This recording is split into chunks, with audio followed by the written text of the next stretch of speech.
We have a major story today to lead with, and it sort of goes directly to possible crimes committed by President Donald Trump and his campaign, but it also goes to corporate media effectively falling hook, line, and sinker for what was clearly a calculated decision that was made. And this all relates to the sum of $130,000, which was paid to adult film actress Stormy Daniels by Trump's personal attorney, Michael Cohen. And to give you the 15-second reset on the story, Donald Trump allegedly had an affair with Stormy Daniels years ago, close to Election Day 2016. She was paid $130,000 in hush money.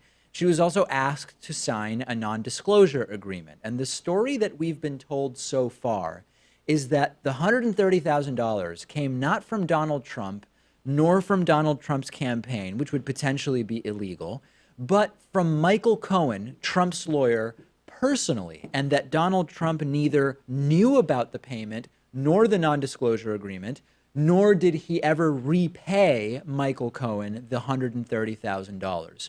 This was unbelievable from day one, right? First and foremost, because Donald Trump's name is on the non-disclosure agreement. Trump didn't sign it. But in principle, how can people be parties to contracts they don't know exist? Doesn't really make any sense.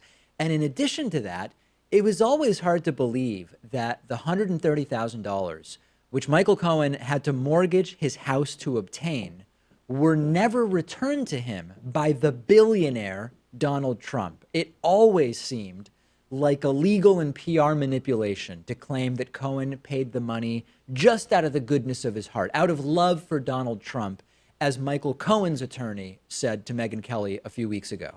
Well, in comes Rudy Giuliani, former New York City mayor, one of the latest additions to Donald Trump's legal team, which is a legal team that's been constantly in flux since it was put together.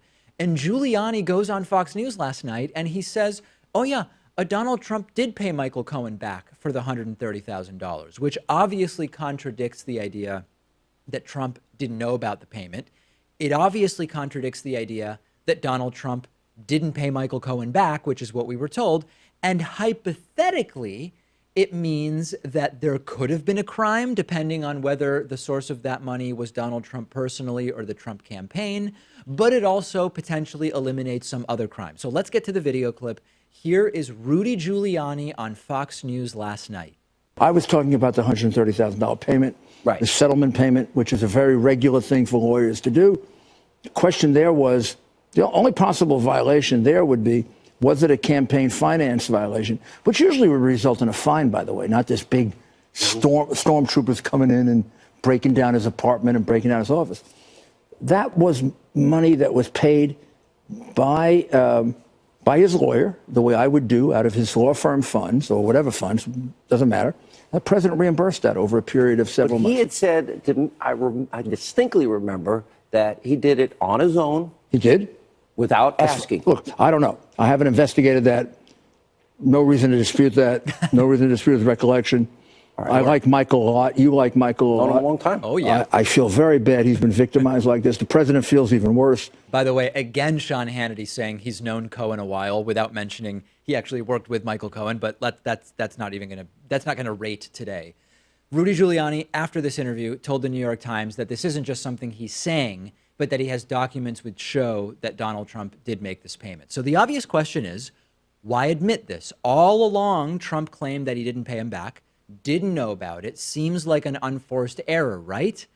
Wrong. This is a calculation, much like the calculation with Russia collusion. Remember, there was no collusion shifted into a narrative of if there was collusion, it wouldn't be a crime and it wouldn't be illegal anyway, among some, right? And here, they are obviously calculating it's better for them to shift from there was no repayment to repayments for settlements are totally normal. Obviously, any client is going to repay their lawyer for a settlement that was made. And part of the calculation is that Trumpists won't care that Trump directly lied about this. It is not a slight distortion. It's a straight up lie, right? Let's be super clear. Trump was asked specifically aboard Air Force One last month, did you know about the payment to Stormy Daniels? And Donald Trump said no, and said talk to Michael Cohen. He was then asked, do you know where he got the money to make that payment? And Donald Trump said, no, I don't know, rather than, well, yeah, he got it from me because I paid him back. Giuliani isn't stupid. He is a hyper-partisan guy, He has said a lot of things that don't make a lot of sense, but he's not stupid. And clearly there's been a determination made here that the legal danger is bigger if Trump doesn't repay, if Trump didn't repay Cohen, because that would potentially raise more legal issues than the idea that, hey, this is just a client paying back their lawyer. It was a loan. It was a prepaid settlement money, whatever, right? As long as Trump didn't pull the money from his campaign fund, it wouldn't be illegal. And the calculation that was made, and I believe it was accurately made, is that framing Trump as a liar is the best thing here, because he's never been held to account by his supporters for lying all the time about everything. What's just one more lie, right? And then now the next step in this is Trump tweeting and shifting the story again, saying it wasn't even really a repayment specifically for the $130,000.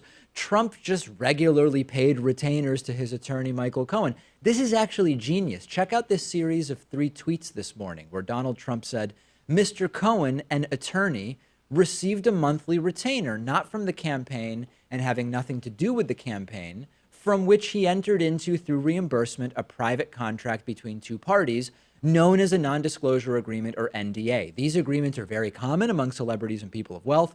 In this case, it is in full force and effect and will be used in arbitration for damages against Ms. Clifford Daniels.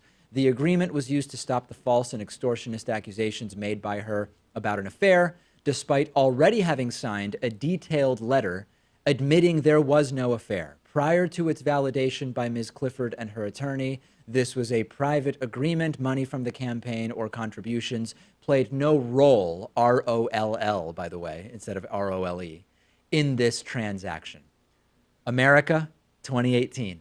Make America great again. This is where we are now. And this is a, when Drudge Report has this for hours as their main story, it's not a mistake by Giuliani. It's a calculation, and corporate media has fallen all over themselves to report it as a major unforced error, which I just simply don't believe it is. The video you just finished watching was made possible by you through the membership program. You can sign up for membership at davidpakman.com/membership. We are viewer-supported independent media. You can use the coupon code IVoted17 for a 40% discount off of your membership.